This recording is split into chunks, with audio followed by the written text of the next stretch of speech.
جب میں وجہ پوچھتا تو وہ کہتی کہ میں سو رہی تھی، کام میں مصروف تھی، لیکن اکثر اس کا نمبر مجھے بزی ملتا۔ مجھے اب اس پر شک تھا۔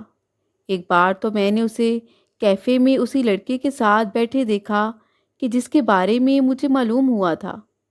اس وقت میرے ساتھ میرا ایک دوست بھی تھا، اس لیے میں نے اپنی عزت کی خاطر وہاں جا کر اس سے کوئی بات نہ کی۔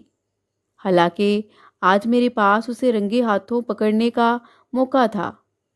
گھر آ کر جب میں نے اسے کال پہ یہ پوچھا تو وہ صاف مکر گئی۔ مگر جب میں نے تمہیں دیکھا تو تمہاری شرافت میرے دل کو بھا گئی۔ میں نے جان لیا تھا کہ تم میں اور رمشا میں زمین آسمان کا فرق ہے۔ میں نے اسی وجہ سے رمشا سے منگنی ختم کر کے والدین کو مجبور کر کے تمہارے گھر بھیجا تھا۔ اور اسما، تم جانتی ہو کہ میں ہماری شادی سے کتنا زیادہ خوش ہوں۔ تم ہی مجھے بتاؤ، کیا تمہیں مجھ سے کوئی گلہ ہے؟ کیا میں تمہارا خیال نہیں رکھ پا رہا کہ جس سے تمہیں میرے بارے میں کوئی شک و شبہ ہو؟ یہ سب باتیں سن کر آپی کا غصہ ختم ہو گیا اور وہ شرمندہ سی ہو گئی۔ سوچا کہ شوہر میرا اتنا خیال رکھتا ہے، اس کا ماضی جیسا بھی تھا مجھے اس سے کیا، اور میں بھی تو ماضی میں کسی سے محبت کرتی تھی، اور محبت کی اس تکلیف کو آپی سے زیادہ کون سمجھ سکتا تھا۔ انہوں نے ان تمام باتوں پر کوئی کان نہ دھرے اور اپنی زندگی کی خوشیوں میں مصروف ہو گئیں۔ ایک دن یاسر بھائی نے آپی سے کہا کہ میرے کچھ دوست اسلام آباد سے آ رہے ہیں، میں ان کی دعوت کرنا چاہتا ہوں۔ ان میں سے ایک کی فیملی بھی ساتھ آئے گی، کیونکہ وہ ان کو یہاں گھمانے کے لیے آیا ہے۔ دعوت کے بعد وہ ادھر سے ہی گھومنے پھرنے چلے جائیں گے۔ تم ملازمہ کے ساتھ مل کر اچھے سے دعوت کا انتظام کرنا۔ آپی نے ملازمہ کے ساتھ مل کر اچھے سے گھر کی صفائی ستھرائی کی۔ آپی کے ساس سسر اپنی بیٹی کے پاس حیدرآباد گئے ہوئے تھے کہ اس کے گھر بیٹے کی ولادت ہوئی تھی۔ سب مہمان شام 4 بجے پہنچے اور رات کا کھانا کھا کر چلے گئے۔ جس دوست کے ساتھ اس کی فیملی بھی آئی تھی، یاسر نے انہیں بہت روکنا چاہا، مگر اس دوست نے کہا کہ یہاں کراچی میں بچوں کی خالہ رہتی ہیں، ہم انہی کے گھر ٹھہریں گے، 1 ہفتہ انہی کے گھر رہ کر کراچی کی سیر کریں گے اور پھر واپس لوٹ جائیں گے۔ یوں وہ لوگ بھی چلے گئے۔ یاسر بھائی کے ایک دوست ان کے پاس ٹھہرے، جن کے بارے میں یاسر بھائی نے بتایا کہ یہ میرے کالج کے زمانے سے اب تک کے بیسٹ فرینڈ ہیں، اور ہم دوست ہی نہیں بلکہ بھائی ہیں۔ آپی نے مہمان کا کمرہ صاف کروایا اور یوں وہ رات کافی دیر یاسر بھائی کے ساتھ باتیں کرنے کے بعد اس کمرے میں سونے چلے گئے۔ صبح کو ناشتے کی ٹیبل پر یاسر بھائی اور ان کے دوست کے ساتھ آپی بھی بیٹھ گئیں کہ یاسر بھائی نے ہی کہا تھا۔ دوست کافی باتونی تھا۔ وہ آپی کو بھابھی بھابھی کہہ کر یاسر بھائی کے اور اپنے کالج کے زمانے کے قصے سنانے لگا، جسے سن کر آپی اور ان کا ہنس ہنس کر برا حال ہو رہا تھا۔ دونوں دوست یوں ہی پرانی باتیں کر رہے تھے کہ یاسر بھائی کے دوست نے ایک اور پرانا قصہ چھیڑ دیا۔ بھابھی، کیا کبھی یاسر نے آپ کو اپنے ماضی کا وہ واقعہ سنایا ہے جب ہم دونوں مل کر ایک لڑکی کو فون کیا کرتے تھے اور اس کو بے وقوف بنایا کرتے تھے؟ آپی دلچسپی سے کہنے لگی، نہیں تو؟ اچھا، میں آپ کو بتاتا ہوں۔ میں اور یاسر بھائی ایک لڑکی کو فون کیا کرتے تھے۔ یاسر نے آگے بڑھ کر اس کے بازو پر ایک مکہ مارا اور اس کو خاموش ہونے کو کہا، مگر وہ اب کب چپ رہنے والا تھا۔ وہ ہنستے ہوئے کہنے لگا، یار کچھ نہیں ہوتا، کچھ نہیں ہوتا۔ میں تو اب اپنی بھابھی کو تمہارا یہ قصہ بتا کر رہوں گا۔ بھابھی ایسی نہیں ہے، اور یہ تو ماضی کا قصہ ہے۔ اور ساتھ ہی وہ یاسر کو تنگ کرنے کو کہنے لگا، اور ساتھ میں بھابھی کو بھی تو پتہ چلے کہ تم کتنی بڑی شے تھے۔ آپی بھی ان کے ساتھ ہنسنے لگی۔ پھر وہ گویا ہوا، اچھا تو بھابھی، اس لڑکی سے بات میں نے کرنا سٹارٹ کی تھی۔ میں اس بیچاری کی سادگی کی بہت تعریف کیا کرتا تھا۔ یاسر بھی ساتھ ہی مجھے مشورے دیا کرتا تھا، اور جب وہ بیوقوف بن گئی، اس لڑکی کا نمبر اصل میں ہم نے ایک موبائل آپریٹر سے حاصل کیا تھا جو ہمارا دوست تھا۔ میں نے ویسے ہی کہہ دیا کہ تم بڑی سادگی پسند ہو اور بہت معصوم سی ہو۔ میں نے تمہیں کالج میں دیکھا تھا، حالانکہ ہم نے اس بیچاری کو کبھی نہیں دیکھا تھا، شاید خواب میں دیکھا ہو۔ وہ ہنسنے لگا۔ بہرحال وہ تھی بھی کافی بے وقوف، اپنی تعریف سن کر بہت خوش ہوتی تھی مگر بولتی بہت کم تھی۔ میں نے اس سے کہا کہ تم سے شادی بھی کروں گا۔ وہ اتنی کم گو تھی کہ زیادہ تر ہوں ہاں ہی کرتی تھی، کبھی 4-5 جملے بول بھی لیتی تھی۔ ہم لوگ اس سے بور ہو گئے اور ہم نے اسے جان چھڑانے کی سوچی۔ جان چھڑانے کا کیا مطلب؟ آپ ہی نے پوچھا۔ مطلب یہ کہ اگر میں اس کو فون نہ کرتا تو وہ مس کالز دیتی اور کالز کرنا شروع کر دیتی تھی۔ ان کالوں سے تنگ آ کر میں نے یاسر سے ہی دوبارہ مشورہ لیا کہ یار اس بیوقوف سے جان چھڑانے کی کوئی ترکیب دو۔ پہلے تو میں نے 1 مہینہ اس کا فون ہی نہ اٹھایا، اور پھر یاسر نے مجھے مشورہ دیا کہ میں اسے کہتا ہوں کہ اشر کا تو ایکسیڈنٹ ہو گیا ہے، اور کچھ وقفے کے بعد کہہ دوں گا کہ وہ مر گیا ہے۔ اشر کا نام سن کر آپی کے پیروں تلے سے زمین نکل گئی۔ یوں ہم نے اس بے وقوف سے جان چھڑانے کے لیے ایک روز کہہ دیا کہ اس کا ایکسیڈنٹ ہو گیا ہے، اور پھر یہ کہ وہ مر گیا ہے۔ یہ کہہ کر وہ دونوں زور زور سے ہنسنے لگے۔ آپی نے کچھ ہمت باندھتے ہوئے پوچھا، کیا پھر تم لوگوں نے اس نمبر پر فون نہیں کیا؟ اشر کہنے لگا، نہیں بھابھی، اتنی مشکل سے تو جان چھڑائی تھی، دوبارہ کون اس بے وقوف کو فون کرنے کی غلطی کرتا۔ وہ دونوں تو ہنس رہے تھے مگر آپی کا رنگ زرد ہو گیا تھا، جیسے ان کے جسم سے جان نکل گئی ہو۔ کیا کہتی وہ کہ وہ بے وقوف، سادہ اور بدنصیب لڑکی میں ہی تھی جس کو تم نے بے وقوف بنایا، جس کو تم دونوں نے مل کر دھوکہ دیا، اور اس کے بعد اس پر کیا قیامت بیتی۔ وہ ناشتے کی میز سے اٹھ گئیں اور کچن میں چلی گئیں۔ ان کا دل چاہ رہا تھا کہ زور زور سے روئیں۔ دوپہر میں اشر چلا گیا۔ انہوں نے شام کو ڈرائیور سے کہا کہ مجھے میکے لے جاؤ۔ گھر آ کر کافی دیر تک وہ چھت پر جا کر چھپ کے روتی رہیں۔ رات کو انہوں نے یاسر بھائی کو فون کیا اور کہا، یاسر، میں تمہیں ایسا انسان نہ سمجھتی تھی، مجھے تو تمہاری رمشا والی کہانی بھی جھوٹی ہی لگتی ہے، لیکن مجھے تو تم نے اس قدر بڑا دھوکہ دیا، اپنے دوست سے مل کر میری معصومیت کے ساتھ کھیلا۔ یاسر بھائی کی سمجھ میں کچھ نہ آ رہا تھا کہ وہ کیا کہہ رہی ہے۔ جس طرح تم لوگوں نے مجھے دھوکہ دیا تھا کہ وہ ایکسیڈنٹ میں مر گیا ہے، ویسے ہی اب میں بھی ایکسیڈنٹ میں مروں گی۔ جس طرح تم لوگوں نے میری محبت کو مارا تھا، میں مر رہی ہوں، اب مجھے مت روکنا۔ نہ جانے آپی کو کیا ہو گیا تھا۔ فون رکھ کر انہوں نے گاڑی نکالی اور ڈرائیور کو ساتھ نہ لیا، خود ہی سڑک پر نکل گئیں۔ یہ بتاتی چلوں کہ میری آپی نے کئی بار ڈرائیونگ سیکھی تھی مگر ان میں یہ صلاحیت ہی نہ تھی کہ صحیح طرح سے گاڑی چلائیں۔